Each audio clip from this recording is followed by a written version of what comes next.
Before we start, drop 2 quick answers in the comments so I know who is with us right now. What city are you watching from, and what time is it there? Keep that in mind as you listen, because this story runs on clocks, keys, and mailbags, and one wrong minute can ruin a life. A postmaster on the Gulf Coast found the first tin by accident. It was wedged behind the sorting rack where undeliverable things go to be forgotten. A flat metal box the size of a hand with a paper label that read, Registry of Virtue Claims. He did not open it. He logged it, set it aside, and called a federal inspector in New Orleans named May Donovan, who had a habit of showing up where people assumed no one was looking. 2 days later, she was at his counter after closing, lamp on, ledger open, asking the questions that matter. Who has a key to that rear lockbox? Who touches sealed mail without signing? And why do the dates on these night exchanges line up with petitions for annulment at the courthouse? If you have never heard of a registry of virtue claims, that is the point. Between 1903 and 1915, a closed-circle lodge turned jealousy into a payable event. They called it household economy. They sold men a policy that promised compensation if a fiancé or a wife breached the standard. The proof was not medicine and not law. It was paper that looked official and photographs staged to be argued about. No explicit images, just a velvet screen, a pose, a shadow, and a caption that could steer a rumor. The lodge's steward, a man who called himself Mr. Alger, spoke in the tone of civic duty. Behind his locked door, he ran a machine. Thomas Pike had a foot on both sides of that machine. By day, he was a freight clerk who treated schedules like scripture and seals like a test of character. By night, he wanted control over things a man cannot control. He bought Policy 211 with a signature he did not show his fiancée, and he told himself it was insurance against gossip. He was engaged to Ava Merriweather, a seamstress who worked upstairs above a dry goods shop with the door cracked for air and her aunt in the chair by the window. Ava stitched names into seams where only she would ever see them. She had a childhood scar at her jaw that she never hid. People trusted her face because it did not ask for permission to exist. Here is where this version of the story changes from what your competitors would do. Eva is not a quiet subject. She notices patterns. She notices that the same woman with a parcel wrapped in oiled paper comes twice in a week asking for a quick bodice measure and paying double. She notices a photographer who does not work for the shop, arriving exactly 3 minutes after the parcel, carrying a small camera and a velvet screen that folds like a poster. She notices that the woman insists on a pose that is natural for a fitting, but holds for too long. The chin turned just enough to let someone else later say what the picture means. She lets it play once, and then she sets her own test. On the third evening, the woman returns with a new parcel and the same soft voice. Ava's aunt moves to refuse, but Ava says yes and adds a condition of her own. She has a ribbon with a tiny waterline pattern woven into it, a trick she learned from a traveling salesman who once paid her in surplus trim. She snips 2 inches and sets it under the velvet screen where it will show as a narrow edge if a photograph is taken. It is invisible to anyone in the room. It will be visible on the glass plate. If that plate resurfaces, she will know which fitting was used to build a claim. Small decisions like that change outcomes. The woman sets down her parcel. The photographer takes 2 plates. The aunt signs the alteration slip and watches his hands. When they finish, the woman pays and leaves. Ava waits until the stairwell is quiet, then opens the drawer where the shop keeps sealing wax and impressions for monogrammed customers. She presses the shop's soft practice wax onto the label of the departing parcel as if steadying it. lifts it away just enough to get a clean bite of the tiny raised stamp that someone put on the corner. The stamp is not from any office she knows. It is a small shape cut sharper than a decorative seal, with a number on its face. She does not know yet what it opens. She knows it matters. Donovan arrives the next morning and hears the store gossip before she hears the facts. She collects facts anyway. She logs the parcel's weight and twine type. She measures the time between the parcel leaving the shop and a night mailbag showing up at the rear lockbox without a ledger signature. She compares that time to the interval between 2 telegrams that a clerk in the lodge hall on Water Street sent to a doctor with a clean collar and a dirty portfolio. None of that proves a crime alone. All of it proves a system. Her question now is not, does a racket exist, but where is its spine? The lodge hall pretends to be a parlor of public temperance. Donovan walks in without announcing a badge. She notes the banner, the piano, the lectern, the velvet curtain, the fresh paint on the door. She does not need a speech from Alger to understand that the real ledger is not the one on the table. She also does not need to break down the door to understand there are 2 keys. You can feel it in any room where one key turns easily and the other one does not. Who keeps the second key? Where does he hide it between meetings? Who is allowed to touch it when he is not there? Those questions do not require drama to answer. They require patience. Pike chooses not to be patient. He wants to cancel Policy 211. He goes to Alger and asks to withdraw. Alger speaks the language of velvet boxes and moral finance. Policies of this class cannot be canceled without cause. Verification is underway. The process protects all parties. Alger lays a single photograph on the table with the initials covered by his palm. Pike recognizes the velvet screen and the curve of a jaw. He thinks he understands leverage. He does not understand that leverage is a ladder that leans on nothing. Push too hard, and you are the one who falls. At this point, you might be asking what Eva is doing while 2 men talk about her file. She is not waiting.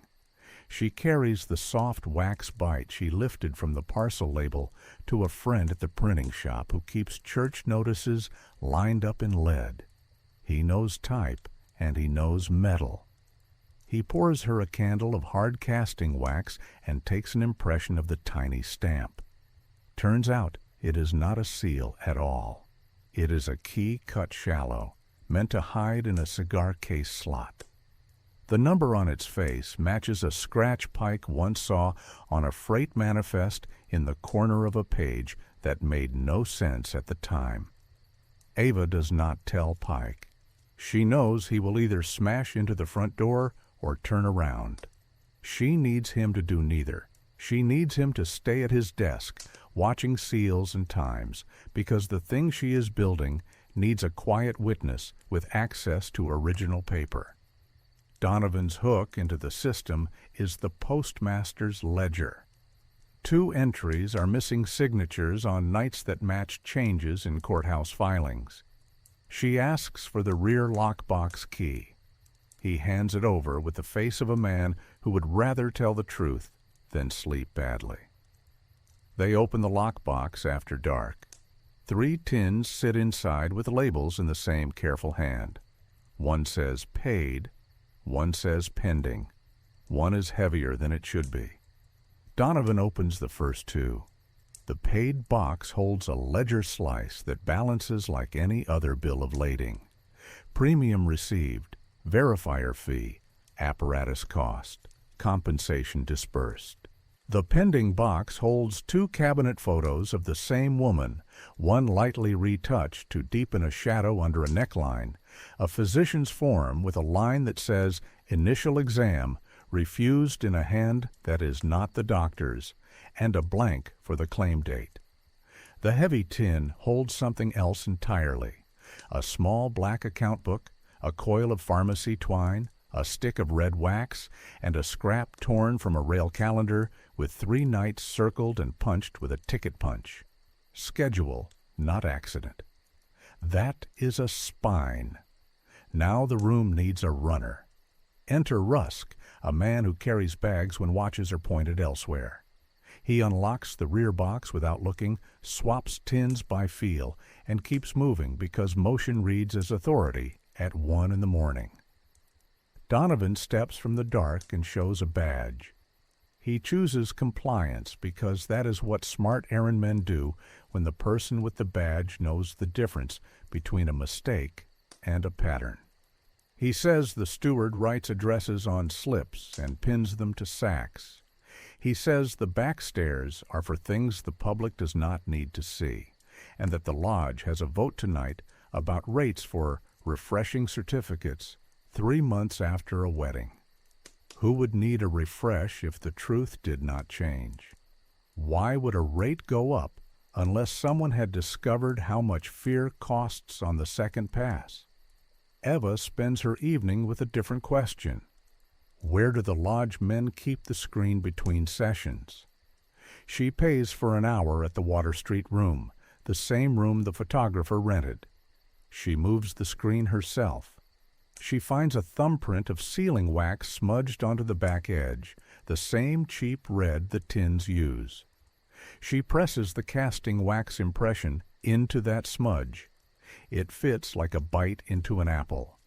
Now she knows that the tiny key and the red wax belong to the same hand.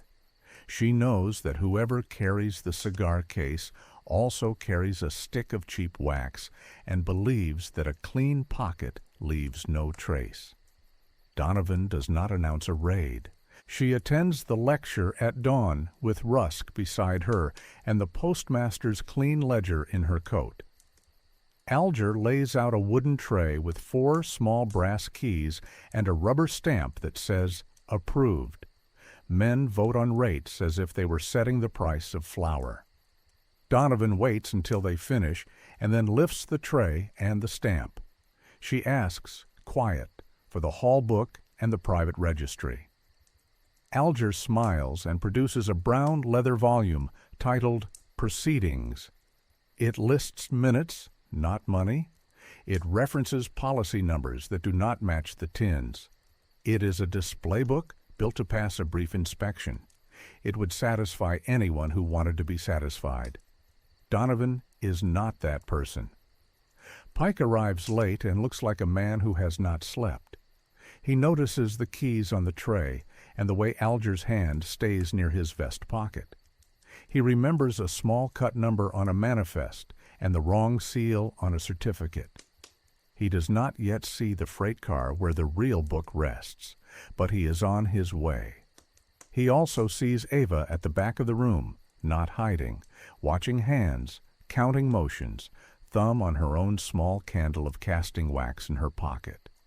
She meets his eye and shakes her head once. Not yet. Let the machine move 1 more inch so you can see the axle when it turns.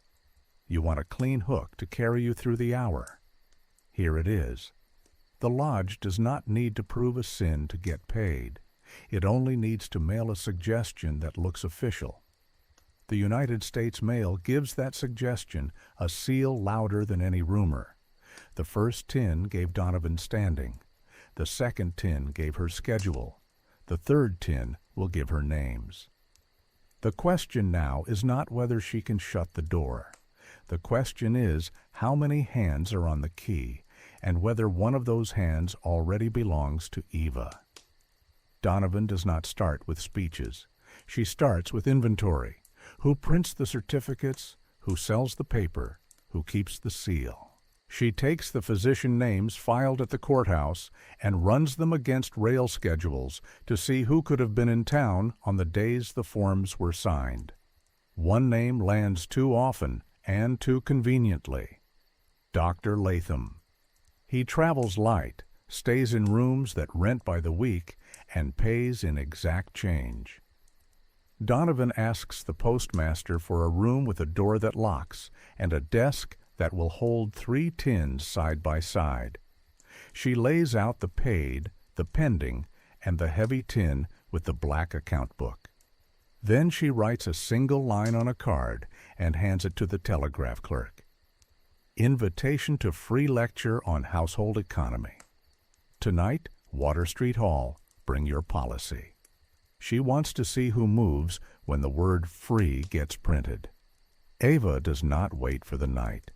She takes the tiny key impression she made in casting wax and walks it to the only person in town who files metal without questions. A machinist in the railroad shed who fixes locks on wiring cabinets and keeps duplicates for supervisors who lose things.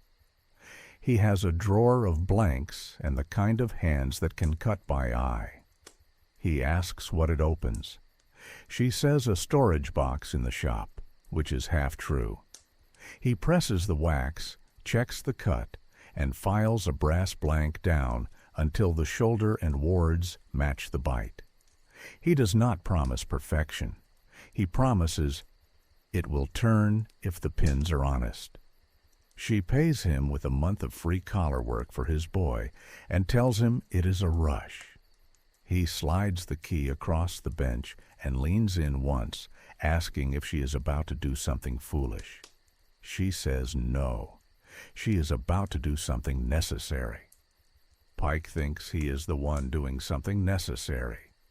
He goes to Alger again, requests cancellation, and gets the same sermon about process and protection. Alger places Policy 211's file on the table, but keeps a hand over the corner where the subject initials sit. He mentions too casually that refusal to cooperate with verification counts against the subject. Pike asks what cooperation means. Alger says it means accepting neutral examinations and not interfering with correspondence.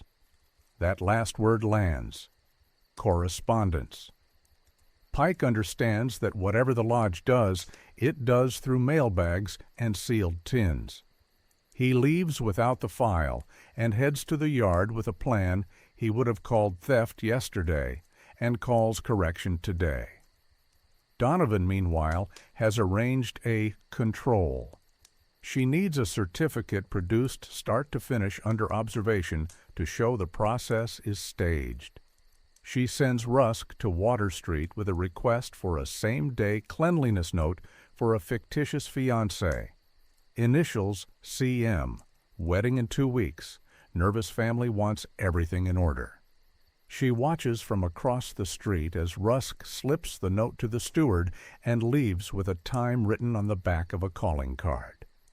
2 hours later, a delivery boy carries a parcel from the lodge to the room above the shop. The parcel contains a form, a voucher for the photographer, and a folded page with a watermark that looks official if you do not read Latin. Donovan is already upstairs. She knocks as a customer and steps in with a friendly face and a quiet voice. She tells the proprietor she is there for a small alteration and glances at the velvet screen set in the corner as if it had always belonged to the sewing room. The photographer arrives on time with the same wooden camera and the same velvet screen.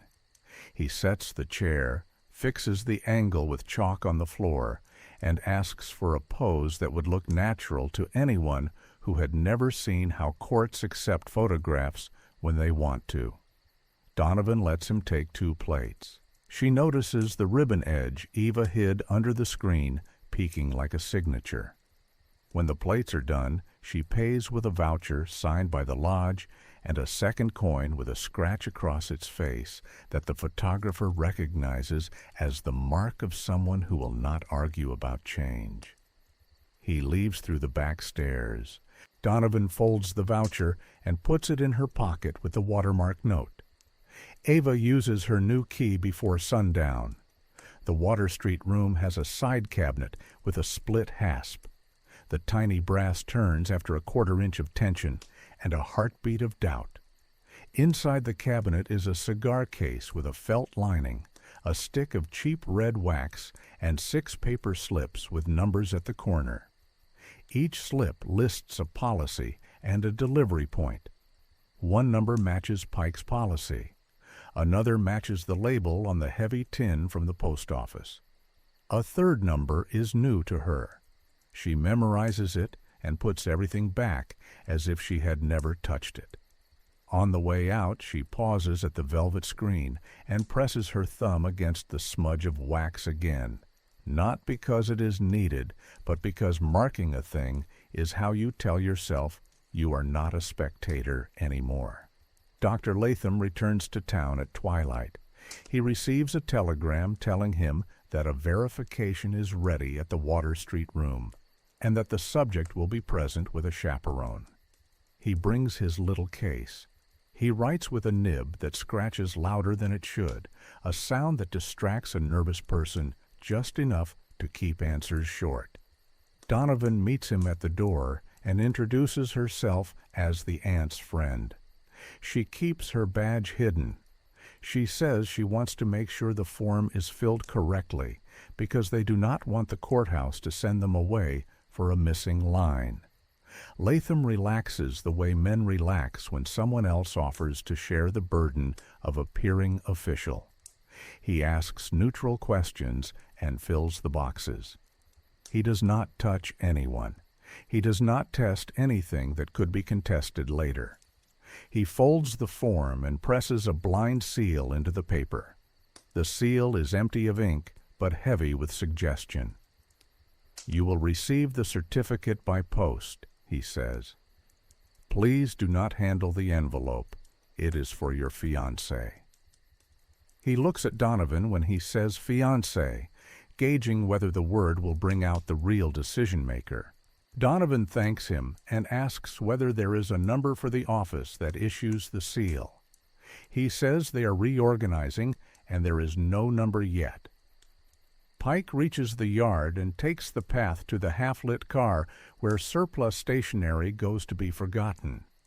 He uses his supervisor's key to open the outer lock and his breath to fog the corner where a crate sits that should be too heavy for paper. The crate is marked ink and blanks. He pries it and finds tins. He knows enough to stop and look before grabbing. He sees policy numbers written on paper tags and a smaller parcel wrapped in black oilcloth at the bottom. He lifts the parcel and feels a book inside, heavy the way real records are heavy.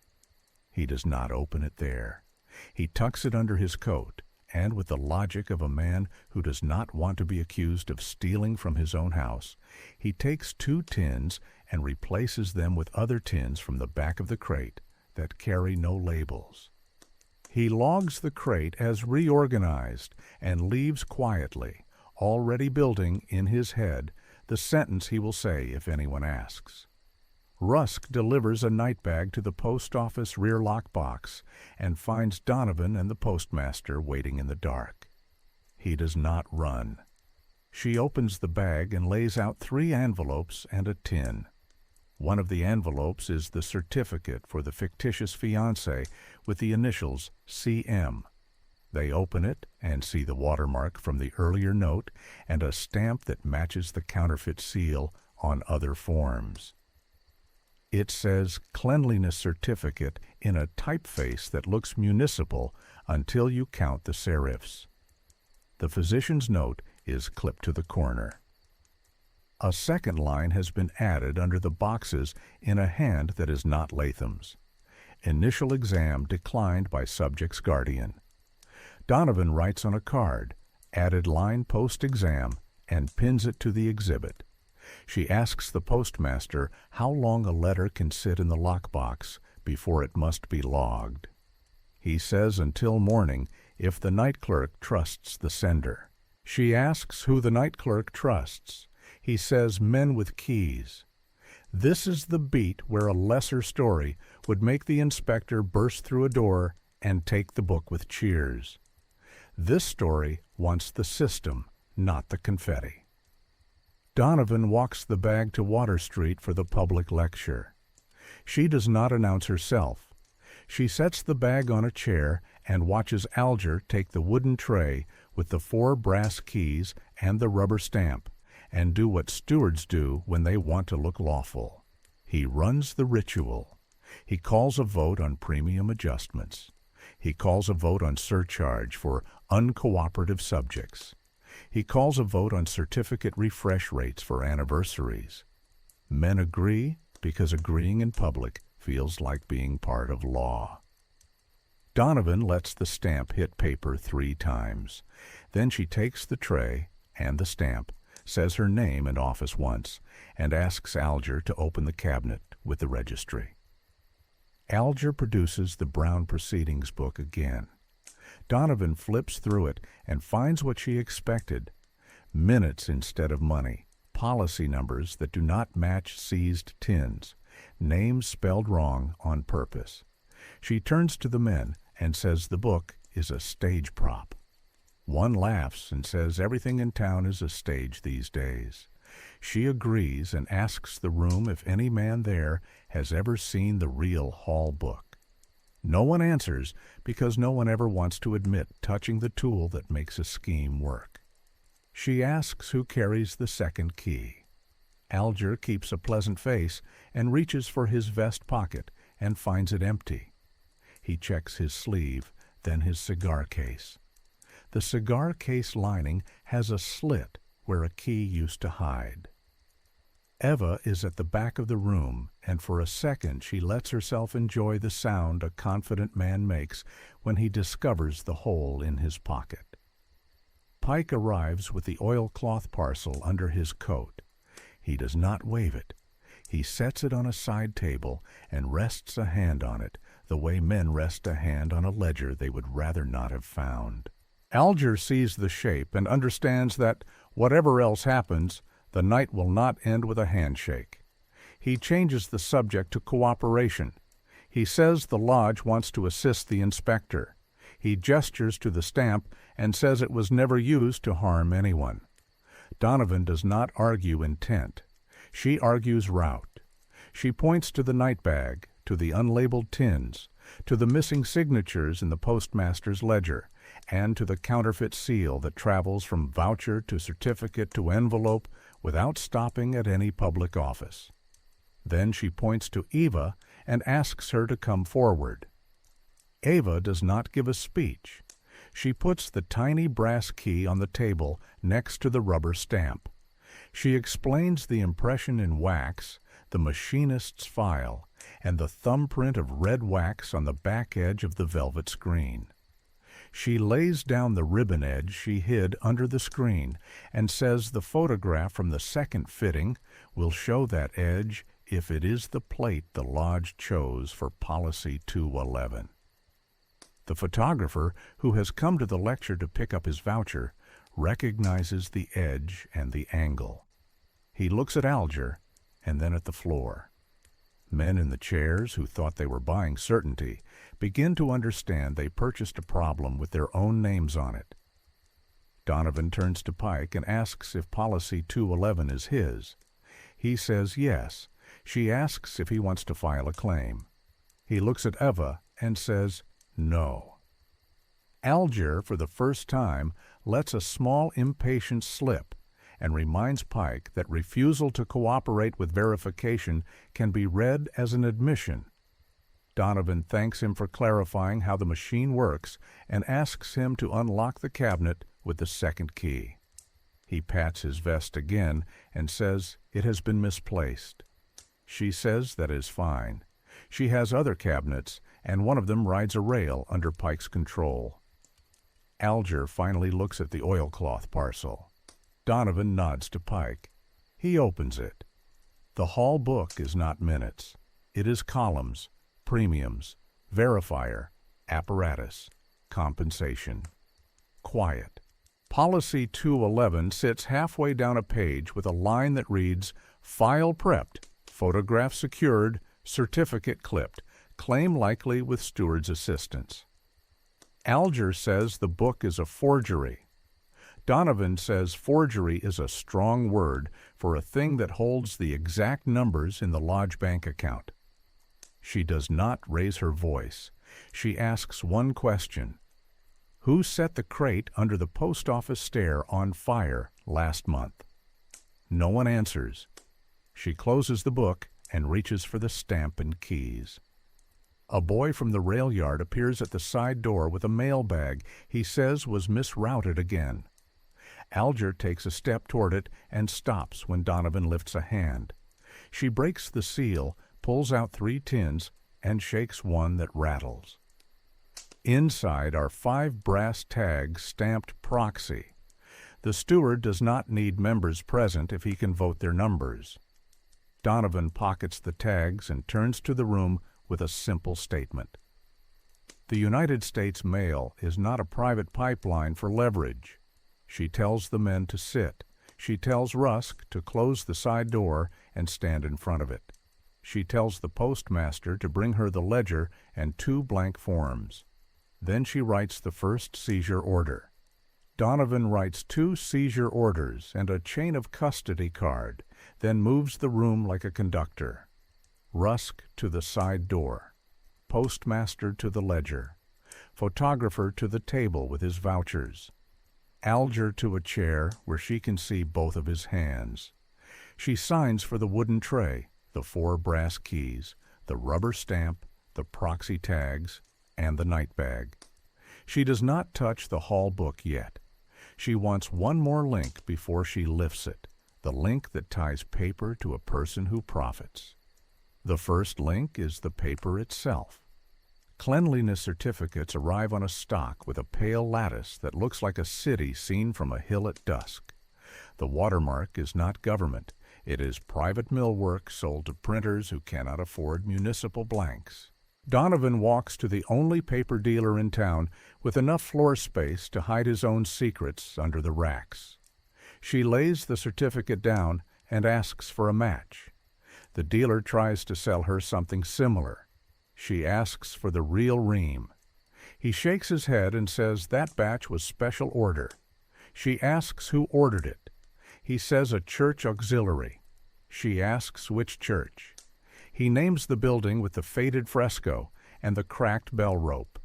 She thanks him without smiling and buys 2 sheets for evidence. The second link is the seal. The blind emboss on the certificates carries a crest with a torch and a motto in bad Latin. Donovan takes a rubbing and brings it to a tinsmith who repairs stove doors and likes puzzles that pay cash. He sets the paper under lamplight and grunts. The die is not struck from a government master. It is 2 cheap halves clamped together and filed by hand. He can tell by the slight dead zone where pressure drops at the edge. He can make a facsimile from soft metal in an afternoon if she needs one for demonstration. She says no. She needs the original. He points her to the back door of the Water Street Hall, where scrap buyers find odd bits of brass stamped with little worlds no one else will see. Eva takes care of the third link without telling anyone. The photographer carried his glass plates to his shop after the lecture, with vows to turn them over in the morning. He is not a liar. He is afraid of losing his business. Ava pays a small boy a nickel to run in with a made-up message about a rush order, then steps through the open door and asks for a portfolio of finished cabinet portraits she claims to have commissioned for a cousin. While the boy and the photographer argue about whether the rush fee includes posing, Eva reaches for the stack wrapped in newsprint that holds the 3 recent plates from the upstairs fitting room. She does not steal them. She slides her marked ribbon plate to the top and scratches a tiny line in the emulsion corner with a pin. When the plate is printed for the inspector, the line will prove chain of custody. She places the stack back on the shelf exactly where it was and leaves with a receipt for a fake order that she will cancel in 2 days with an apology and a laugh that sounds like embarrassment rather than victory. Pike becomes the 4th link because he has run out of ways to pretend the lodge is anything but a device aimed at his house. He opens the oilcloth parcel in his own kitchen under a light too dim for good decisions and studies the columns in the hall book until the numbers line up with his week. Verifier fees credited the day after Latham's visit. Apparatus line items that match the room rental on Water Street. Compensation advances logged next to policy numbers that belong to men he knows by handshake and reputation. The quiet column sits to the right in pencil. He reads down and finds something he did not expect. Small sums flowing to initials that look like his supervisor's, timed to nights when misrouted bags left the depot without signatures. He takes a clean sheet of company stationery and copies just the lines that matter for a railroad investigation. He tucks the copy into his jacket and puts the original hall book back into the oilcloth. He tells himself he is keeping his job clean. He is also giving himself a way back if Donovan decides to call everything theft and everyone a thief. Dr. Latham walks into the trap because he believes traps are for careless men. He presents himself at the post office with a polite request to retrieve finalized forms for the evening mail. He shows a travel schedule and a stack of receipts. Donovan meets him at the counter with the envelope for the fictitious fiancée CM and asks whether he wrote the line, "Initial exam declined by subject's guardian." He says the lodge clerks sometimes add clarifications for the file. She asks if he approves those clarifications. He says he trusts the process. She asks if he knows what the process does once the envelope leaves his hand. He says he is not responsible for mail. She says he is responsible for what his seal implies. He says the seal is decorative. She slides the rubbing across the counter and asks whether decorative seals usually carry lodge mottos. He says the lodge is a reform society that encourages morals. She asks if it also encourages invoices. He stops talking. Alger does not stop anything. He arrives at the paper dealer 20 minutes after Donovan leaves and buys what he calls a donation receipt to the church auxiliary. He intends to hold it up later as proof that the paper in question served a virtuous cause. The dealer gives him the slip and then sits down hard and thinks about what it means to sell gray paper to people who wear clean cuffs. He sweeps the floor twice, then locks early. The church auxiliary is a room behind a sanctuary where women sort garments and men store banners. Donovan steps in with courtesy and asks to see the donation log. The matron in charge shows her a list of names and bolts of cloth. No paper reams appear. Donovan asks whether anyone else shares the storeroom. The matron says the lodge keeps props for lectures about temperance. She says they pay a little rent and keep to themselves. She unlocks a side cabinet. Inside are choir folders, a broken lantern, and a velvet screen rolled tight with a smear of red wax on the edge. Donovan does not touch it. She asks when the smear appeared. The matron says the day the screen came back damp at the bottom. She had scolded the boys for leaving it in the rain. Donovan asks if any tins ever pass through here. The matron laughs like the word tin means cookies. Donovan thanks her and moves on. A fire starts that night under the rear stair of the post office.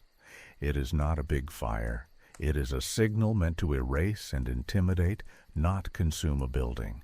Rusk is the one who sees the orange tongue and knocks it flat with a coal sack before it walks up the wood. The crate that smolders holds oiled rags and twine. Someone wanted the story to point to careless workers. Donovan smells the red wax when she arrives, a sweet trace on a splintered step. She has the postmaster bring sand. Then she picks out a lump of half-melted wax with a penknife and drops it into an evidence tin. Someone brought their own accelerant, she says. someone who does not shop at the tinsmith. Pike nearly becomes a casualty of his own plan. He carries the oilcloth parcel back to the yard to return the hall book to the place he found it, thinking that cooperating now will look better tomorrow. A supervisor with initials that match the quiet column steps out of the shadow near the siding and asks what he is holding. Pike says surplus logs for archiving. The supervisor reaches for the parcel. Pike steps back. The supervisor makes the mistake of speaking as if Pike is already compromised. "Put it back, and this never happened," he says. "Declare your claim, and the money arrives, and your ledger will never run short." Pike hears the offer as a signed confession. He does not hand over the parcel. He walks past the man with his heart where his mouth should be and puts the book in the crate and logs the crate with a note that would look routine to anyone who did not know what sat beneath the straw. He goes straight to Donovan with the copied page and the supervisor's words exactly as he remembers them. Donovan folds the copy into the black account book and sees the columns marry like two parts of a map. Verifier, apparatus, compensation, quiet. She writes a short affidavit for Pike to sign and tells him to go home by a different street and to keep no schedule anyone can predict. She sends Rusk to the rail yard with a federal order to detain any private sacks for inspection. She visits the machinist and pays him for two things she has not asked for yet: a simple punch that will bite a shallow dot into brass and a flat key blank she can carry in her pocket without tearing the lining. He gives her both and cautions that brass remembers hands. She says that is what she wants. The lodge calls an emergency meeting. Alger locks the hall doors and tells the men that an overzealous inspector has misread their mission and will embarrass good names unless they present a unified front. He says the registry is a service. He says the stamp is ceremonial. He says the physician is reputable. He says the church auxiliary will vouch for their paper. He does not mention the proxy tags. He does not mention the tins. He does not mention the night exchange. He tells them to keep their policies on their person and to say nothing about verification steps. He says they will host a public forum on domestic order and invite the inspector to speak. He thinks light will make her blink. He does not understand that she has been working with the lights on since she stepped off the evening train. Ava and the aunt take one more step. They write a plain letter to the postmaster stating that a parcel addressed to their residence arrived with no return, and they wish to refuse delivery. They sign it and ask for a note to that effect. The postmaster stamps their refusal and returns the envelope to the outgoing shelf. That envelope bears a lodge return and a policy number. The stamp on the back is the blind crest with the bad Latin. Donovan intercepts it with the postmaster's consent and opens it for evidence. Inside is a second certificate for the fictitious fiancé CM, this one refreshed with a new date and a fee notation. The line, "Initial exam declined by subject's guardian," has been replaced by "Guardian requested postponement," a softer phrase tuned for court. The change proves authorship. Latham did not write it. The lodge did. The last link comes from the paper trail no one in the lodge considered dangerous because no one in the lodge carries coal under their nails. The paper dealer's boy kept a scribble of the church auxiliary donation because he is proud of numbers that balance. The auxiliary matron logs room rentals even when money goes to hymnals because she believes in columns that add. The tinsmith writes a line in chalk every time he sells scrap. The machinist remembers the way a woman thanked him for filing something delicate without noise. Each small record survives because small people like to be right.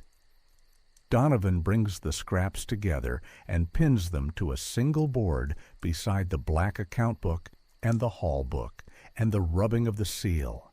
It looks like a web. It is a spine. At midnight, Rusk arrives with a sack that rattles wrong. Inside are 2 tins, a bundle of envelopes, and a cigar case with its felt liner cut. The key is gone. The case smells of cheap red wax. Donovan opens the tins. One is marked paid and contains a receipt for compensation in cash to a policy whose holder stands 3 rows back at every meeting and never speaks. A man who runs a warehouse where nothing goes missing because he keeps everything people want to lose. The other is marked pending and contains a cabinet photograph printed from Eva's marked plate. The narrow ribbon edge shows at the bottom like a thread you only see when someone points at it. Donovan holds the photograph up to the light and lets the room see the thread. The photographer looks sick. Rusk looks relieved. Pike, who has come when summoned by a note that did not promise safety, looks at the thread and then at Eva, and understands that he is not the only person in the story who can plan 3 moves ahead. Donovan closes the tins and writes a short sentence she has been building for days. The lodge is using the federal mail to convey instruments of extortion under the appearance of domestic counsel. She signs it, dates it, and hands the postmaster the form that suspends the lodge's mail privileges pending a federal hearing. Then she turns to Alger and asks, very simply, whether he will now hand over the embossing die, the second key, and any remaining proxy tags. He says the die was ceremonial and has been misplaced. He says there is only 1 key and it belongs to the bank. He says proxy tags are a rumor. Donovan takes the punch the machinist made and bites a tiny mark into the edge of the rubber stamp, where only a careful eye will look. If the stamp reappears later without the bite, she will know someone faked a return.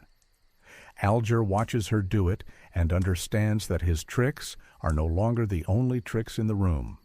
The chapter does not end with a raid because raids look good and deliver little if you run them too soon. It ends with a locked evidence drawer, a suspended mail account, a hall book that survives in its hole under straw long enough to pull in anyone who comes to move it, and a woman who sews for a living placing her marked ribbon in a small tin that says Registry of Virtue Claims on the lid. She sets the tin on her table at home and tells her aunt they will sleep with the window open. The aunt asks if that is safe. Eva says safety is not a door you lock. It is a record you keep and a time you choose. The lodge wanted a public forum. Donovan gave them a closed hearing first. She booked the courthouse conference room with the blinds down and the clock turned to the wall. Everyone who touched the chain was there. The postmaster with the unsigned night entries, Rusk with the route list, the paper dealer's boy with his careful scribble, the machinist with a pocket of metal dust, the photographer with 3 glass plates wrapped in newsprint, Dr. Latham with his blind seal, Alger with a fresh collar and a sermon ready, Pike with a copy from the hall book, and Eva with a tin in her hands and the ribbon that had already trapped a lie. Donovan started with the root, not the outrage. She set out the tins as if they were ordinary parcels and walked the judge through the spine she had built. Paper, seal, photograph, proxy tags, night exchange. She did not describe the scheme as moral failure. She described it as mail fraud and a commercial service that converted suspicion into invoices. Then she put the marked photograph on an easel and pointed to the narrow ribbon edge at the bottom. The judge leaned forward and asked if the tell could be faked. The photographer shook his head. To fake it, you would have to know it was there before you shot the plate. That was the point. Alger tried to reframe the room. He called the certificate a reassurance document, the seal ceremonial, the photographs, decorous mementos, and the proxy tags, quorum aids, for men with train work. He admitted that the paper had been purchased through a church auxiliary and said that proved good faith.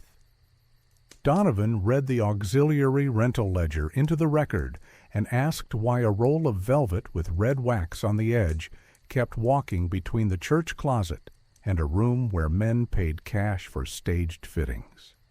Alger called that a coincidence. Donovan slid the tins closer to the judge and asked if coincidence usually comes labeled and numbered. Dr. Latham said his questions were neutral, and his seal implied nothing beyond completion of a form.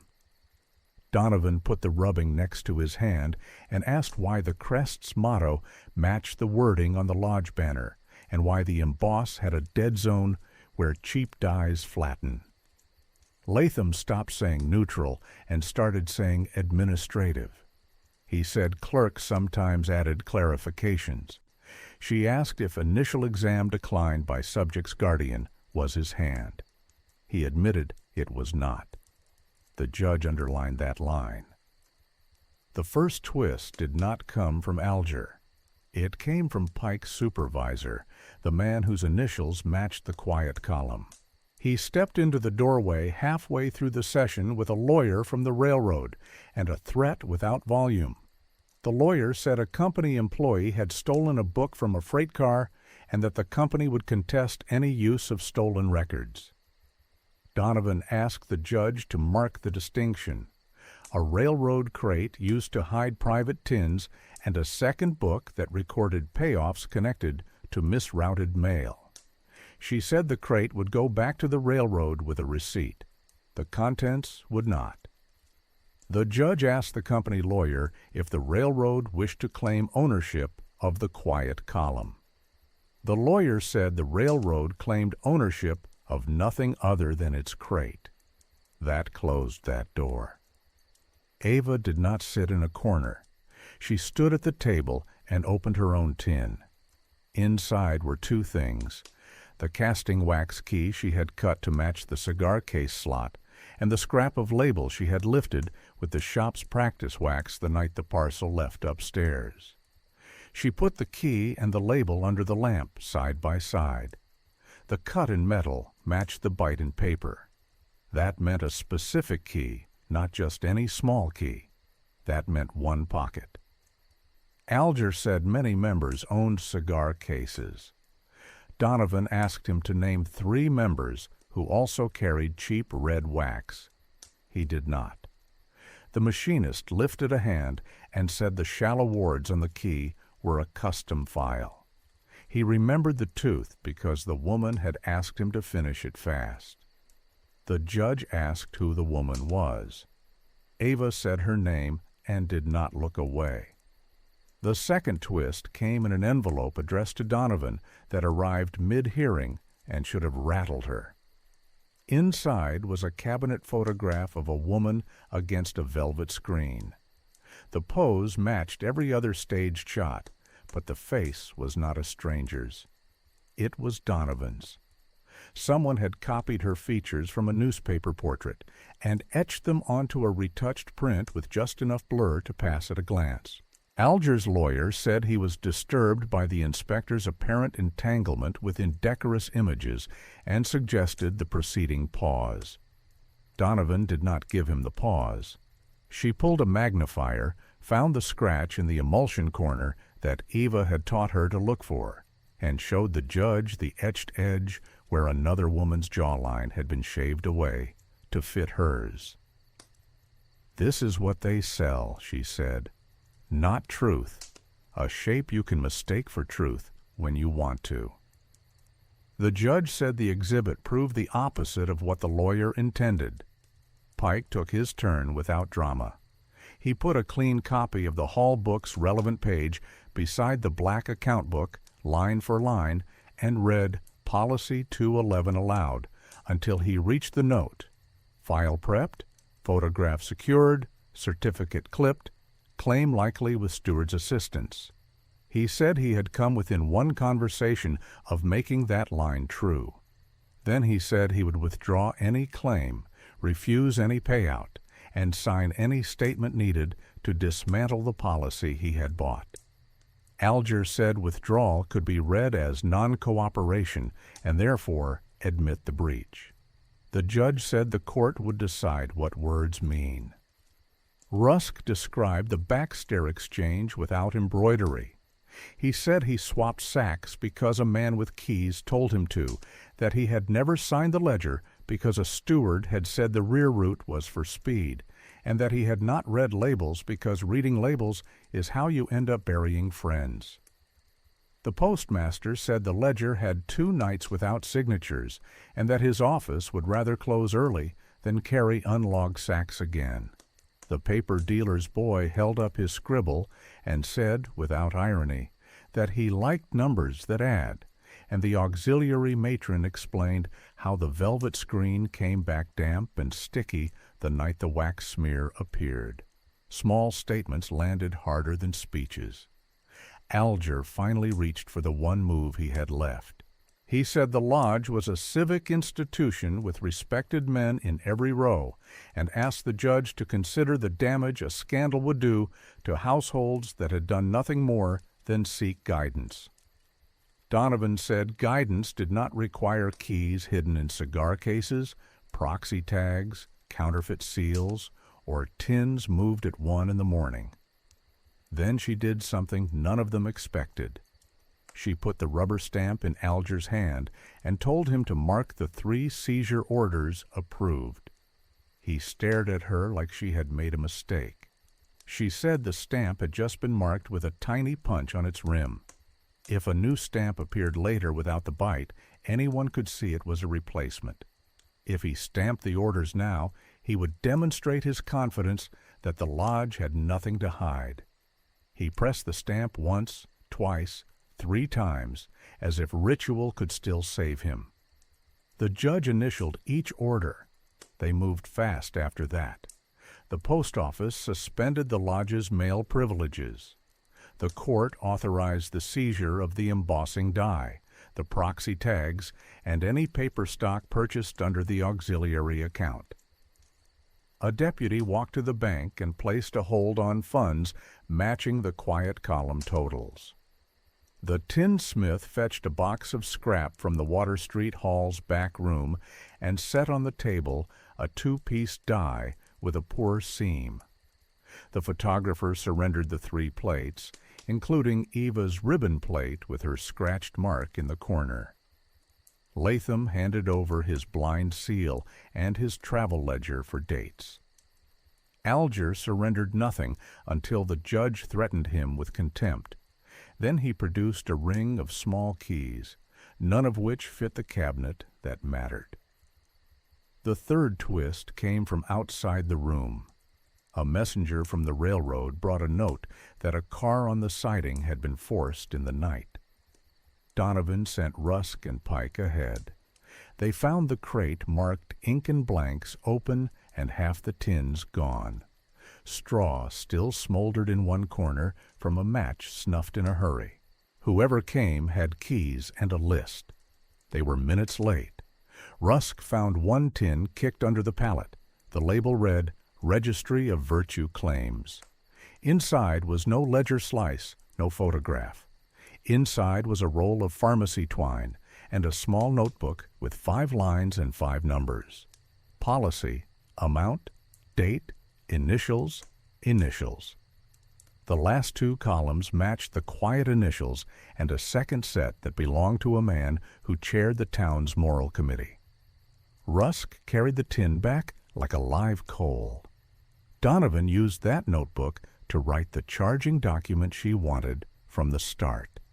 Not obscenity, extortion by post, conspiracy to defraud through counterfeit instruments, tampering with the custody of the United States mail.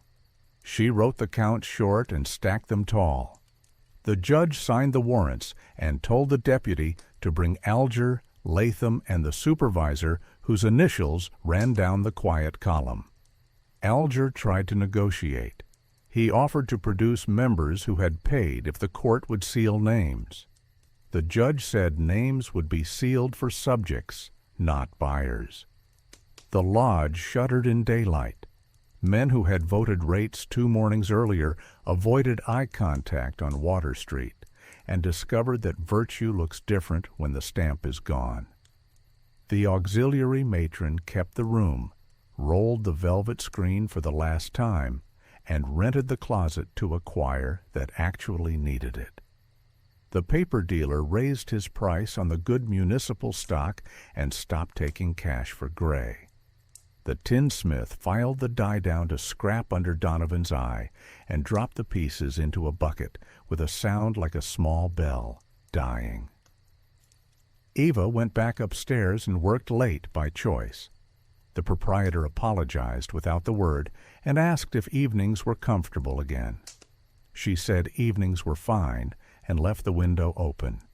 She kept her own tin on the shelf, the one with the ribbon and the casting wax key and the label scrap.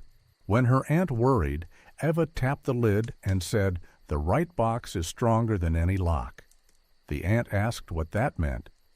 Eva said, "You cannot argue with a record that points." Pike did not get a promotion for telling the truth. He kept his job, which is a kind of reward in towns where wrong men collect favors. He burned Policy 211 on the stove and watched the smoke go up the flue in a straight line. He asked Eva to set their date without anyone else's schedule on the table. She said they would pick a day and tell no one until it passed. He agreed. Donovan packed the case the way she had opened it, without spectacle. She wrote the inventory with the same square hand she used for train times and court numbers. She sent 1 crate to New Orleans with evidence seals, kept 1 tin on a separate shelf with a tag that read "Survived Stair Fire," and signed across the tape. She delivered the embossing die shards to the marshal. She returned the crate to the railroad with a receipt and a warning that if any more books traveled in boxes labeled ink and blanks, the next receipt would come with a subpoena. She walked back to the post office and flipped the window sign to open with the postmaster, just long enough to feel the hinge catch and release. The lodge's lawyer filed a statement for the newspapers saying the society had been misunderstood and that its only mission was to protect households from rumor. The statement ran on page 2 under an advertisement for ready-made suits and next to a notice about a lecture on good conduct. No names appeared. Everyone in town read it anyway. The men who had bought policies did not speak. The women who had been turned into subjects went on with their days, because that is what you do when someone tries to turn your life into paperwork. At dusk, a new envelope slid under the post office door without a stamp. Donovan picked it up with 2 fingers and opened it with a knife. Inside was a single brass key with no tag and a card with a harmless word on it, the kind people use as passwords because harmless words travel safely through walls. She held the key to the light and saw the shallow file marks. She set it in the tin with the ribbon, closed the lid, and wrote the card into the log by hand. Then she locked the vault and did not leave a second key in her vest.